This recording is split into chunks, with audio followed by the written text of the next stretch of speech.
Hoy vamos a seguir con la relación de la planta con su medio ambiente y en este caso con otra parte del suelo que es los elementos minerales.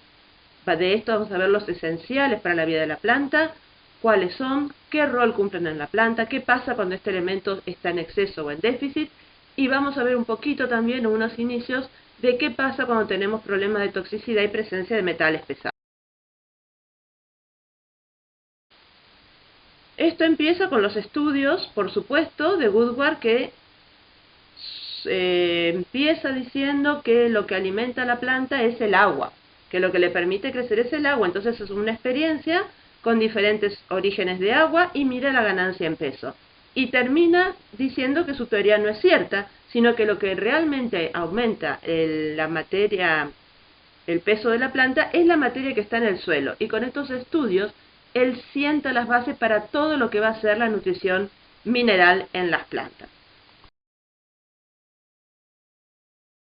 Otro ítem importante es la creación o la estipulación de la ley del mínimo que lo hicieron von Liebig y Carlos Sprengel, que dice que aquel elemento que se encuentre en mayor cantidad es el que va a determinar el rango de crecimiento de la planta y que no importa cuánto le agreguemos de otro elemento mientras no suplamos este. ¿Mm?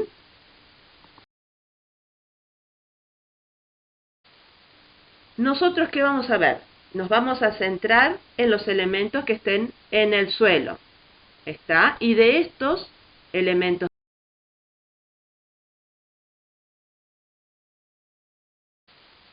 no vamos a ver todos los de la tabla periódica, sino que vamos a mirar aquellos elementos que son esenciales para las plantas. En este cuadro ustedes ven aquellos elementos esenciales o presentes también en los animales marcados en amarillo. Nosotros nos vamos a centrar en aquellos elementos marcados en verde.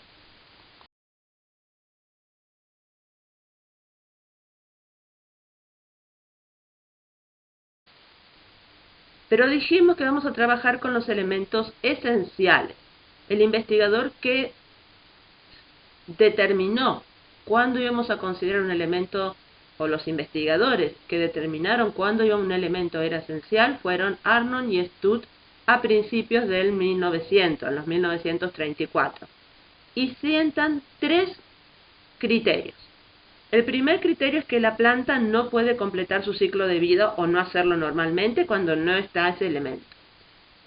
El segundo criterio es que ningún otro elemento con características similares puede reemplazarlo con igual eficacia.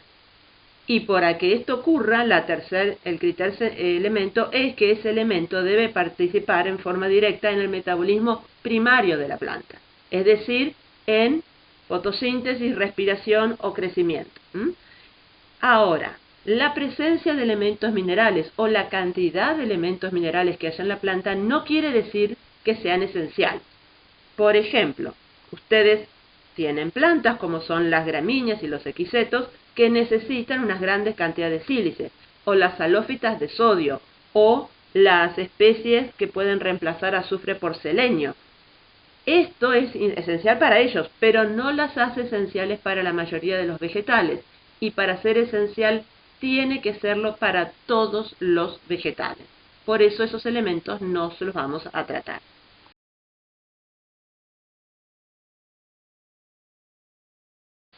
¿Cómo lo demostraron Arnold y Studt? Y fueron los que generaron o hicieron soluciones nutritivas. Entonces pusieron una planta que siendo una solución nutritiva completa que iba a crecer en forma normal y con la morfología normal de la planta. Y después decidieron ir sacando de a uno de las soluciones nutritivas los elementos y mirar qué ocurría con el crecimiento de la planta. Si yo quitaba el elemento X y la planta crecía normal, ese elemento no es esencial. Sin embargo, si al quitar el elemento X, la planta no crece o crece en forma anormal, le daban el criterio de elemento esencial.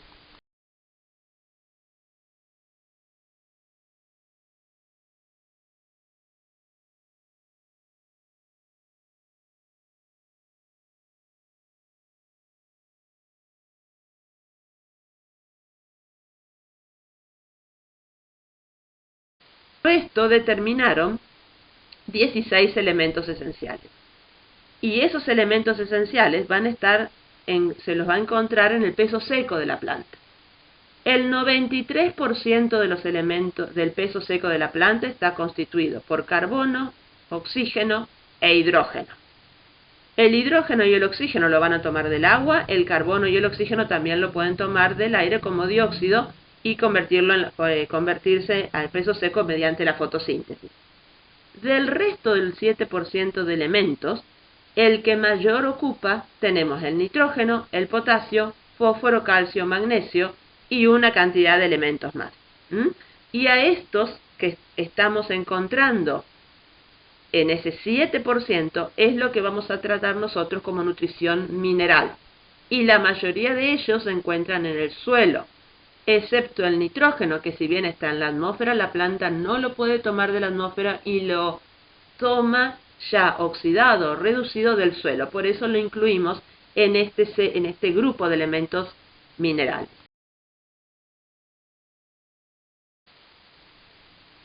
Esos elementos minerales, los 16, se clasifican por su cantidad, obviamente. Los macronutrientes o macroelementos ocupan más del 95% de la materia seca, se lo puede expresar en porcentaje, y tenemos carbono, oxígeno, hidrógeno, nitrógeno, fósforo, potasio, azufre, calcio y magnesio, porque se encuentran en gran cantidad.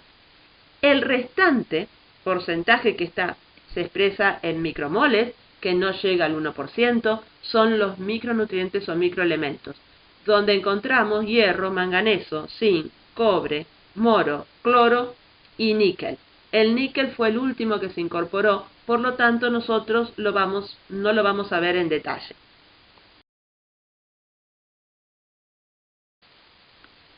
Pero más interesante que clasificar por la cantidad, que en realidad no me está diciendo mucho, es clasificarlos por su función en la planta. Esos 16 elementos cumplen 4 funciones básicas o generales. Aquellos que constituyen compuestos orgánicos, carbono, hidrógeno, oxígeno, nitrógeno y azufre. Aquellos que acumulan energía o dan estabilidad estructural, que tenemos el fósforo y el boro.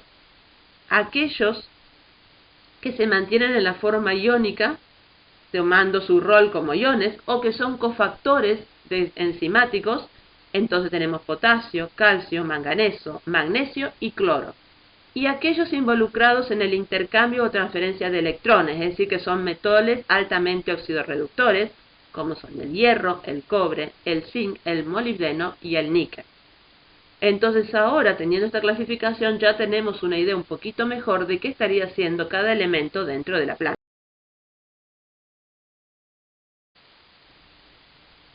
Vamos a ir viendo uno por uno. El nitrógeno de los elementos esenciales es el más abundante en la planta, puede ocupar hasta el 4% del peso seco.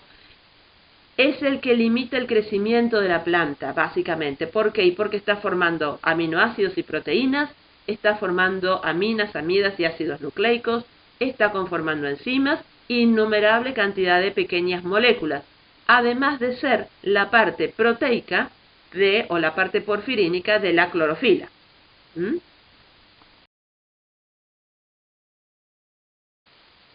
El fósforo es el que es más abundante, es el decimoprimero en abundancia en la tierra, pero es el cuarto, quinto más abundante en la planta, y es el elemento que también, el segundo elemento que nos va a limitar el crecimiento. ¿Por qué? Porque maneja el ATP. Entonces, por más cantidad de nitrógeno que yo tenga, si no tengo ATP para formar las estructuras, no las voy a poder formar. Por lo tanto, me va a estar limitando el crecimiento. ¿Dónde van a encontrar fósforos? Principalmente en el ATP. ¿Dónde más? En los fosfolípidos de membrana y también en las cadenas de ADN y ARN.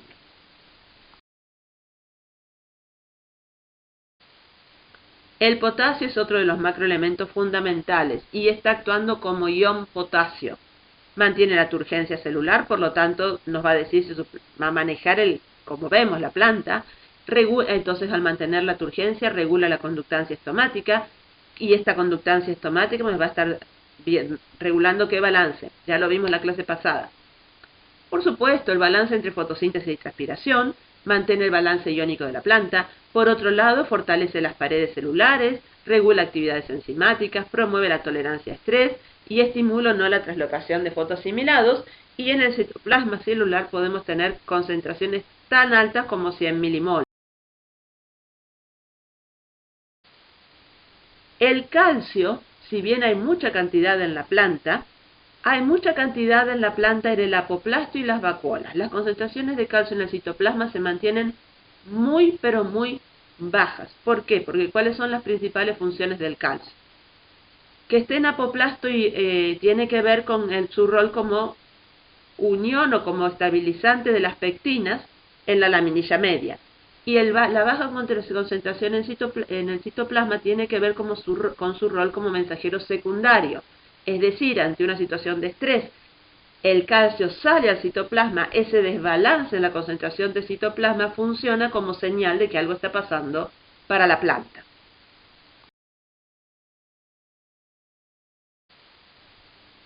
El magnesio es cofactor de muchos sistemas enzimáticos. El principal sistema enzimático en el cual es cofactor es el que activa o no a la rubisco. También es el núcleo de la clorofila, es el que va a equilibrar las cargas del ATP, por eso la molécula de ATP es neutra, y además es la presencia de magnesio lo que estabiliza la conformación tridimensional de los ribosomas.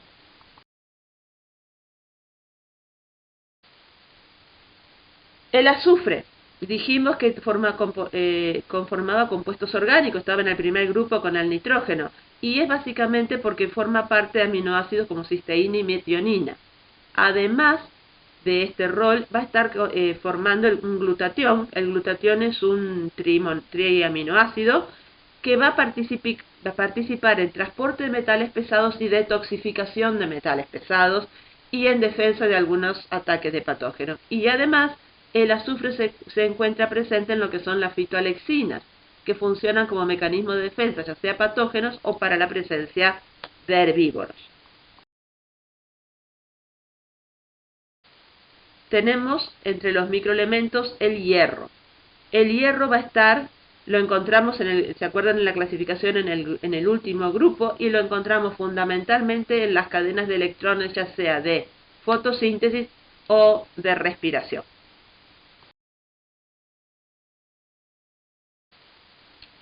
El cobre, mismo rol, sí, también estaba entre los que tenían un alto intercambio y va a estar tanto en las citocromo oxidasas, también forma todo lo que es grupo SOD en las oxidasas del ciclo de Krebs, es el receptor, está formando parte del sistema receptor de una de las hormonas, que es el etileno.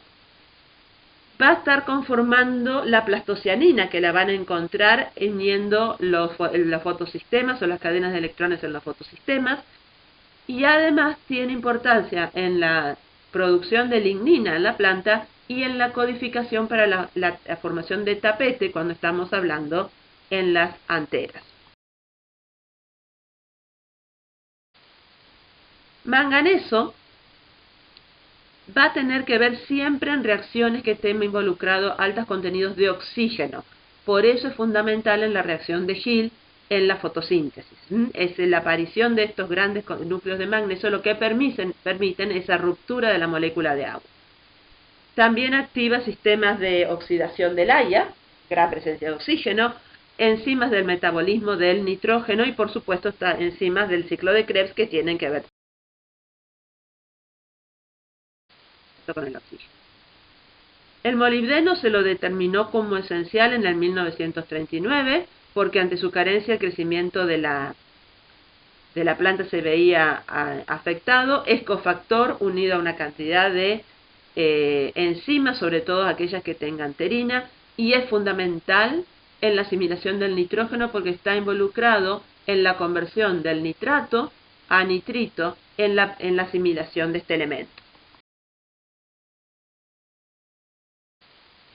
El boro es indispensable para lo vimos como estabilizador de estructura, porque estabiliza la estructura y porque es el que genera las uniones en moléculas del ramnogalacturona por uniones diéster. Ustedes saben que el boro es capaz de unir moléculas por enlaces diéster. Entonces eso es lo que está haciendo uniendo laminillas y eso le da estabilidad a su pared. Independientemente de eso, se une a la sacarosa en una unión sacarosa-boro, que lo que hace es permitir que la sacarosa se mueva más rápidamente dentro del floema, permite la elongación y división celular, está involucrado en la permeabilidad de membrana, que ver con la germinación del grano de polen. Otro de los microelementos que vamos a ver es el cloro. El cloro, tanto como el potasio, funciona sueltos, así como ion cloro.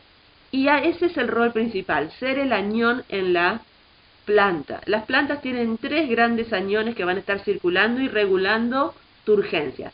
El cloro, que es el principal, el nitrato y el malato.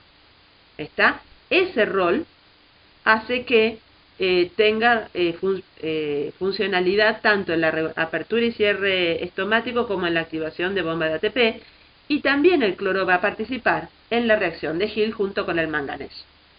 Yo les cuento hasta acá. Hay otros microelementos que los pueden encontrar ustedes en las diferentes. Bueno, estos temas ustedes los van a ver en cualquiera de los libros que están en la página de la cátedra. La parte de nutrición mineral, deficiencia, toxicidad, lo van a encontrar. El tema de fitorremediación, lamentablemente para ustedes, van a tener que entrar sí o sí al programa de la cátedra que está en la página de la facultad, donde yo les subí algunos papers en español que hacen revisiones de fitorremediación o les hablan de una técnica específica de bioremediación para que puedan tener bibliografía de esto. Si alguno de ustedes lee inglés y se anima, me avisa por correo electrónico y yo les subo o les hago llegar la bibliografía en inglés, porque la mayoría de la bibliografía para fitorremediación se encuentra en inglés. ¿Estamos de acuerdo? Bien, nos vemos la próxima clase para ver el tema de cómo se absorben y translocan estos elementos minerales dentro de la planta. Si no hay preguntas, nos vemos la clase que viene.